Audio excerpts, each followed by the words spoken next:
May nag-aaway talagang pusa. I will be using my Eco. The only downside.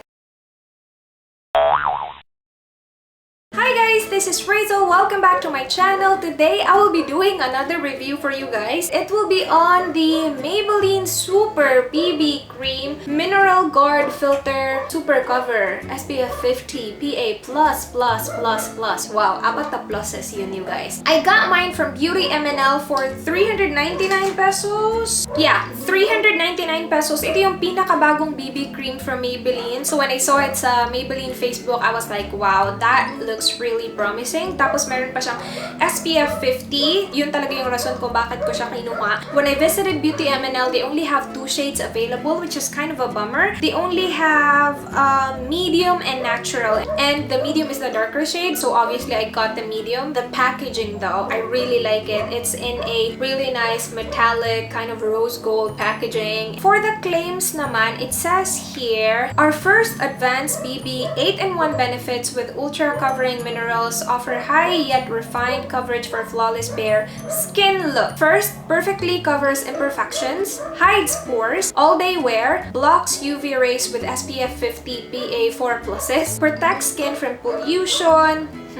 brightens skin, smooth skin, evens skin tone. Yeah, nung pag-apply ko sa kanya, nakuha niya naman lahat ng claims niya dito. Especially yung brightened skin kasi super light nitong BB cream na to sa skin tone ko. I hope it oxidizes kasi meron lang silang dalawang shades na pagpipilian. Yung medium na yung pinaka-dark, tapos super light pa rin niya sa skin tone ko. Para sa akin, kulang talaga, especially if you're selling it here in the Philippines na most have morena skin tones, right? Anyway, it has 30 ml of product, 30 ml for 399. As long as it works amazing, I wouldn't mind spending 399 for a BB cream. But we'll see how it goes. This is what it looks like on my face right now. I did bronze my face because, again, the BB cream is super light on me. Also, naglagay ako ng additional pressed powder sa under eyes ko kasi pagtingin ko on natural lighting kanina, medyo dark tingnan yung under eyes ko. Hindi ko yan napakita when I applied the BB cream kanina eh. So, yeah, I did apply pressed powder. I used my Maybelline Poreless White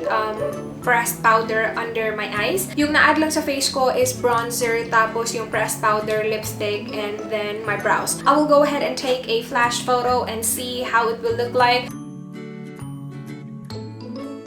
Okay, as you guys saw, super light niya tingnan sa face ko. So, as of now, masasabi ko na hindi siya flash photo friendly. But I will take another flash photo later on kung mag-oxidize man siya or whatever. Sana mag-oxidize siya though. I keep looking at my face sa monitor. Tapos dito rin, makikita ko talaga medyo light talaga siya. So, hindi siya ganun ka-camera friendly. But, I did take a video earlier nung nasa labas ako on natural lighting. It actually looks fine, you guys.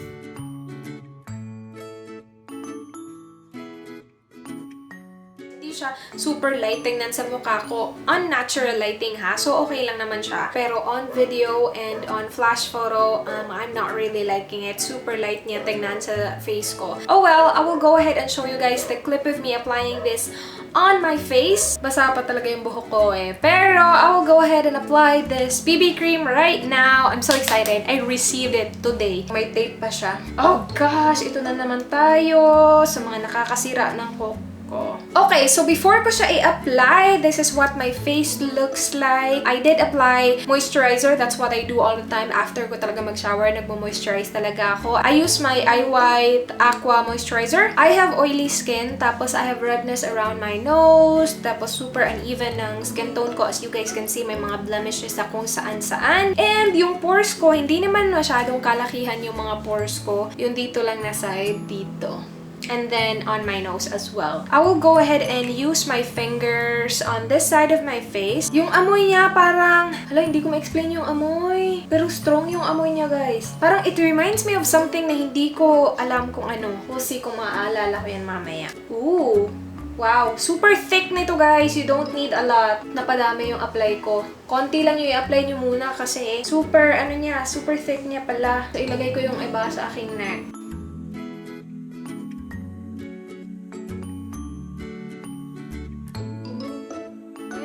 mabilis siyang mag-set. This is the side with the BB cream obviously, and this without the BB cream. It definitely looks a lot lighter than my skin tone, but we will make it work. I will go ahead and apply the BB cream on the rest of my face. This shade has a very obvious yellow undertone with a hint of gray, pero very slight gray lang. Konti lang ilalagay ko this time kasi kanina napadami. Meron talaga siyang amoy, guys. Maaamoy mo talaga. On this side of my face, I will be using a brush. This brush is from Beauty Cosmetics. Ito yung rounded kabuki brush nila.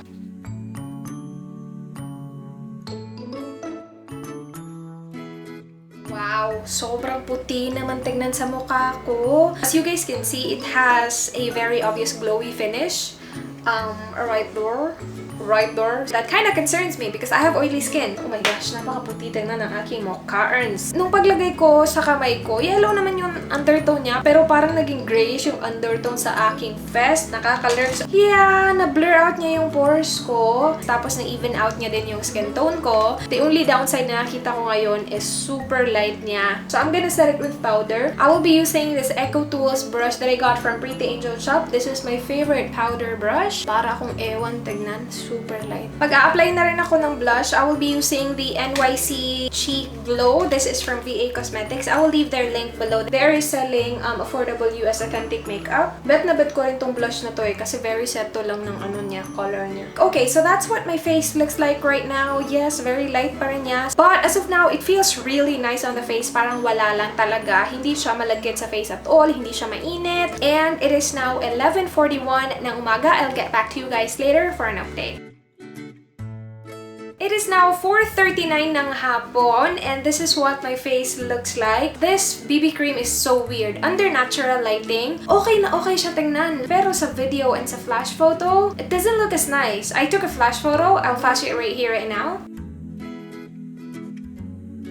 Diba? Sobrang puti niya tingnan. Definitely, this BB cream is not flash photo friendly at all. Or even video camera. But hindi ako nag-oil up ng bonggang-bongga. Well, hindi naman mainit ngayon. Actually, umuulan nga kanina. Parang wala lang siya sa mukha ko, you guys. Super lightweight. Actually, I really like the way it feels on my face. Nandito pa naman yung BB cream for the most part. Nandito pa rin naman yung blush at saka yung bronzer ko. Hindi ko talaga masabi na 100% siya nag-oxidize. Hindi na siya as light as kanina, pero light pa rin siya. You know what I mean? So maybe nag-oxidize siya ng mga, what, 10%? 10% oxidized. Hindi ko siya ma-explain. Kasi hanggang ngayon, kapag tinitingnan ko yung monitor, sobrang light talaga niya tingnan. Nakakaloka. I like the way it feels. It's just the shade is so off. For me lang Pero yeah, that's what it looks like right now. I don't feel the need to retouch at all. I don't feel the need to blot. It looks fine pa naman. It is now 8:31 ng gabi, and on my face, you guys, it is so weird. Kasi, kung titingnan ko yung sarili ko sa salamin ngayon, makikita ko na as in super match na siya sa skin tone ko, super match na siya sa neck ko. Pero kapag tinignan ko yung mukha ko sa monitor, sobrang maputi pa rin tingnan yung mukha ko compared sa neck ko. I don't know. I don't know what's going on with this BB cream, you guys. Still the same, super lightweight pa rin niya sa mukha ko. Nag-oil up na din ako, so I will go ahead and blot. I will be using my Mary Kay Beauty Blotters. This is what the blotting sheet looks like, you guys. Not bad at all. To think na sobrang oily ko, sobrang okay siya. I know, ilang beses ko na yan sinabi, pero every time talaga na tinitingnan ko yung mukha ko sa monitor, maputi talaga maputi talaga. Gusto ko siya. Gusto ko yung feeling niya, flawless naman siya tingnan sa mukha ko. Na-even out niya yung skin tone ko without being heavy at all. Kaya lang, hindi ko nagustuhan yung shade niya. Ito na yung darkest nila Tapos, ganito pa rin siya ka-light sa mukha ko. Yeah, that's it for my review. I hope you found this video helpful. Please do like if you did. Subscribe if you're not yet already. I do my best to upload videos every single day for you guys. Do not forget, be good. See you in my next one. Bye, guys!